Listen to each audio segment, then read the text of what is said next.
નમસ્કાર, જય હિન્દ. દર્શક મિત્રો, હું છું મેહુલ કુમાર વેંજિયા. સૌપ્રથમ, આ ગાડીઓની લાઈન જોઈને લોકોને એવું લાગશે કે આ અમદાવાદ કે સુરત હાઈવે પર ટ્રાફિકના દ્રશ્યો છે.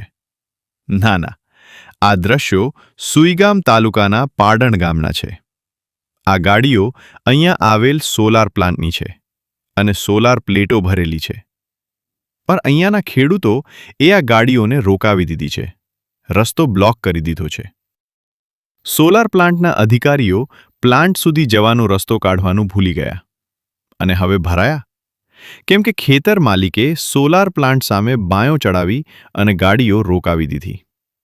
અને પછી થઈ જોવા જેવી 3 દિવસથી પાડણ ગામમાં 1.5 કિલોમીટર સુધી લાંબી ગાડીઓની લાઈન લાગી ગઈ. ખેતર માલિક કહ્યું કે મારી જમીનમાંથી રસ્તો નહીં થવા દઉં. ટ્રક ડ્રાઈવરોને પણ ભૂખ્યા રહેવાની નોબત આવી ગઈ. જો કે આજે ચોથા દિવસે ખેતર માલિકો અને સોલાર પ્લાન્ટના અધિકારીઓ સાથે બેઠક થઈ હોવાનું લોકોમાં ચર્ચા થઈ રહી છે. હવે આ મુદ્દો પાડણમાં ચર્ચાસ્પદ બન્યો છે. લોકોમાં કુતૂહલ સર્જાયું છે કે લોકશાહી ઢબે કાર્ય થશે કે પછી રૂપિયાના ત્રાજવે તોલાઈ જશે. એ તો હવે પછીના વિડીયોમાં આપણે જણાવીશું. અને અહીંયા ગામના લોકોનું કહેવું છે કે સોલાર પ્લાન્ટમાં જમીન પાડણ ગામની અપાઈ છે અને રોજગારી બહારના લોકોને અપાઈ છે.